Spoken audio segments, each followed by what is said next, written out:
Countless streaming series and podcasts shine a spotlight on real-life mysteries, often involving unsolved murders. You know it as the true crime genre. The series Making a Murderer took the airwaves by storm.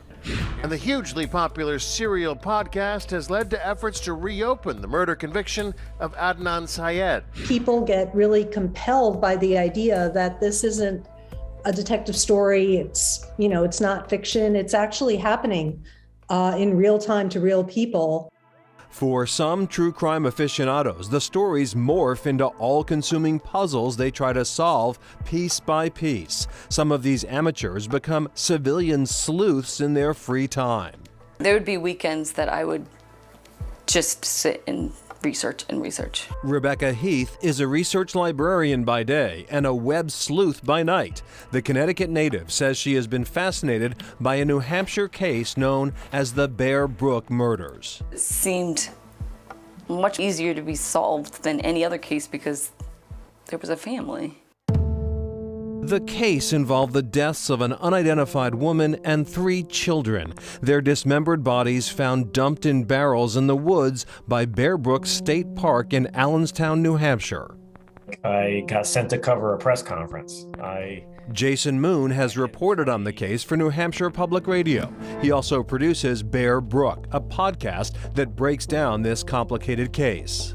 How does a whole family go missing and no one reports that, or there's no evidence of that? This family had been unidentified for 3 decades. And then what we learned while we were working on the podcast was that this case was connected to a serial killer who had victims in California. In 2017, authorities named the late Terry Rasmussen as the likely killer. The break came thanks to advancements in DNA testing and genealogy research. But the Bear Brook victims were still unidentified, and that inspired Rebecca Heath to dive into the case on nights and weekends. I wanted to help find these girls, their names, and I just started digging into public records. Putting her professional research skills to work, Heath scoured decades-old online message boards focused on ancestry and missing persons. She kept lists of posts containing potential leads to relatives of the Bear Brook victims. She searched the messages for words like missing sister and California. The game changer really was when I was listening to the podcast where they started talking about the locations.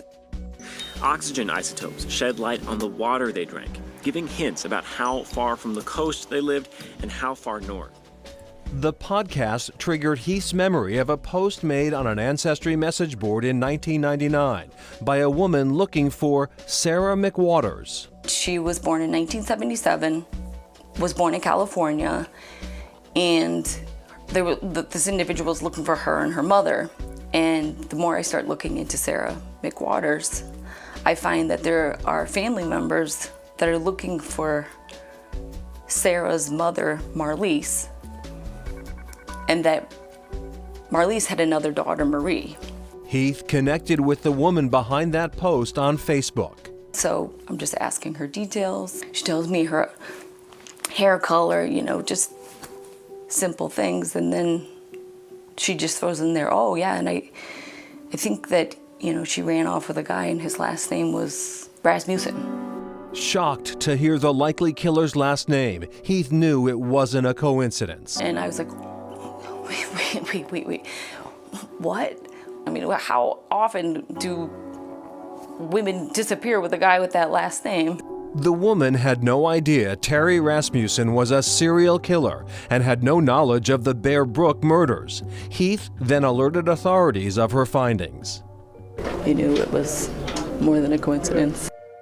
In time, thanks in part to this civilian sleuth, authorities were able to identify 3 of the 4 victims found in those barrels. 24-year-old Marlise Honeychurch and her daughters, 6-year-old Marie and 1-year-old Sarah Lynn McWaters. The 3rd child has not been identified and is not related to Honeychurch, but DNA has proved Rasmussen is her biological father. Despite the advances in genetic genealogy and all the work that these amateur sleuths have been able to do, she's still unidentified. The identity or whereabouts of the third child's mother is unknown. Rebecca Heath wonders if she is another victim of Terry Rasmussen. So she keeps digging. You kind of just have to sit by and wait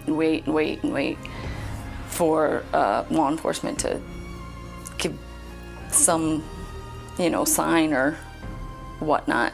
Heath says identifying the last victim motivates her amateur detective work. I think there's a push to give the voiceless back their voice and be that for them.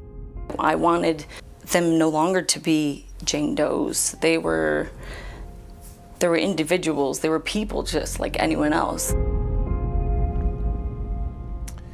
Terry Rasmussen died in a California prison in 2010 while he was serving time for another murder. And that was before the Bear Brook victims were actually identified, correct? It was, and the concern, of course, is that he took answers to the grave, not only about the Bear Brook murders, but perhaps about others, even many others. All right. Next, another case, another volunteer.